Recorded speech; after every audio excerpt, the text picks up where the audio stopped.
ఒక చారిత్రాత్మకమైన విజయం సాధించిన ప్రజలు ఇచ్చిన అద్భుతమైన తీర్పు. దాంట్లో మనం భాగస్వామ్యం అయ్యాం దాంట్లో. సో మీ అందరూ అద్భుతమైన మెజారిటీతోటి, బలమైన మెజారిటీలతోటి మనం 21 స్థానాలు పోటీ చేస్తే 21 స్థానాలు అద్భుతంగా గెలిచాం. 2 పార్లమెంట్ నియోజకవర్గాలు గెలిచాం. భారతదేశంలో ఎప్పుడు కూడా తీసుకున్న అన్ని సీట్లు, పోటీ చేసిన అన్ని సీట్లు గెలవటం అనేది చాలా చాలా రేరెస్ట్ రేర్.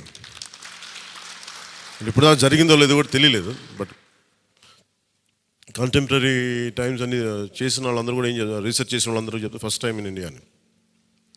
సో మీ అందరికీ జనసేన సైనికుల తరపున, వీర మహిళల తరపున, పోటీ చేయని పార్టీ నాయకులందరి తరపున, మా అందరి ఆశీస్సు మీరు తీసుకెళ్తున్నారు ముందుకు. రేపొద్దున అంటే మీరు ఒక్కళ్ళే వెళ్ళట్లేదు అసెంబ్లీకి. వెనక జనసేనకు నిలబడ్డ ప్రతి ఒక్క నాయకులు, పోటీ చేయని నాయకులందరూ కూడా, రక్తం ధారబోసిన జన సైనికులు, అసలు అలుపెరకు ఇంట్లో నుంచి బయటికి రాని వీర మహిళలు, అసలు మామూలుగా ఇంట్లో నుంచి బయటికి రా, అలాంటి వాళ్ళు బయటకు వచ్చి మరి తిరిగారు మనకి. సో వారందరూ ఆశయాలు మీరు ముందుకు తీసుకెళ్తారు. మన పార్టీ నాయకులు, జన సైనికులు, వీర మహిళలు, మన మద్దతుదారులు కాకుండా 5 కోట్ల మంది ప్రజల ఆకాంక్షల్ని మీరు అసెంబ్లీలోకి తీసుకెళ్తాను. మరి దాంట్లో నేను కూడా భాగస్వామ్యం అయినందుకు మనస్ఫూర్తిగా నేను ధన్యవాదాలు తెలియజేస్తాను. ఒక చిన్నపాటి ఒక మార్పు జరగాలి, ఒకటి సాధించాలంటే ఎంతమంది పని చేస్తే తప్ప ఒక చిన్నపాటి మార్పు రాదు. అలాంటిది ఒక కీలక 5 కోట్ల మంది ప్రజలకు సంబంధించిన భవిష్యత్తు. ఈరోజు జనసేన విజయం, టీడీపీ విజయం, భారతీయ జనతా పార్టీ విజయం ఏ స్థాయికి వెళ్ళిపోయింది అంటే, కేంద్ర ప్రభుత్వం అధికారంలో కూడా చాలా కీలకమైన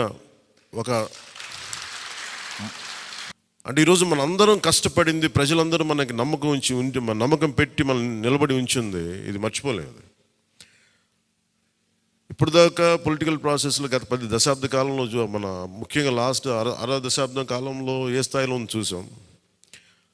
మనం ఒక కొత్త ప్రెసిడెంట్ ఇవ్వాలి పాలిటిక్స్కి. వ్యక్తిగత దోషం లేని, క్యారెక్టర్ని అసాసినేట్ చేయని పాలిటిక్స్. ఈ మార్పు ఏదో రావాలి. ఎందుకంటే టీవీల్లో సినిమాలకి సెన్సార్ ఉంటుంది, టీవీలకి సెన్సార్ ఉండదు.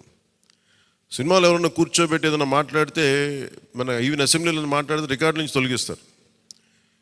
నాయకులు బయటకు వచ్చి మాట్లాడితే రికార్డు నుంచి తొలగించలేదు. చిన్నపిల్లలు ఉంటారు, కుటుంబాలు ఉంటాయి అని చోట మర్చిపోతాం మనం. సో అందుకని మనమే స్వీయ బాధ్యత తీసుకోవాలి, పర్సనల్ బాధ్యత మనమే తీసుకొని చేయాలి. అసలు అద్భుతమైనది ఏంటంటే, బండ్లు ఓడలు అవుతాయి అనడానికి నేను చాలా కాలం ఇదే వేదిక మీద చాలాసార్లు చెప్పాను. అంటే ఇది మనం నిన్న సభలో కూడా మాట్లాడమని చెప్తా ఉంటే, ఇది మనం ఇళ్ళకి కానీ పండగ కాదు, పండగ చేసుకునే సంబరాలు చేసుకునే సమయం కాదు, చాలా బాధ్యతగా ఉండే సమయం. ప్రజలు చాలా చాలా ఎక్కడెక్కడి నుంచో, మారుమూల నుంచి, ఎక్కడ యుఎస్ఏ నుంచి వచ్చి కూడా ప్రాణాలు కోల్పోయి, అసలు రాత్రనక పగలనక తిండి తినక ఒక్కొక్కరు పనిచేసిన విధానం ఇవన్నీ కదిలించేసినాయి. సహజంగా విజయం రాగానే అందరికీ ఏముంటుందంటే ఒక అతిశయం వచ్చేస్తుంది. అలాంటి అతిశయం నాకు లేదు. దయచేసి మీరు ఎవరు పెట్టుకోకుండా, నా రిక్వెస్ట్ ఇది ఒకనమాట. ఎందుకంటే మనందరికీ ఇది వచ్చేస్తుంది, అది నేను కాదనట్లేదు. కానీ దాన్ని అధిగమించి ఎదిగే కొద్దీ ఒదిగి ఉండాలి అనేది మనం నిలబడి చూపిద్దాం, పాటించి చూపిద్దాం. ఎందుకంటే నిజంగా జనం అలసిపోయారు. ఒక కొత్త తరహా రాజకీయం చూద్దాం, పాత విలువలతో కూడిన రాజకీయం చూద్దాం. అది మనం చేసి చూపించాలి, ఆ దారి వెంట నడిచి చూపించాలి.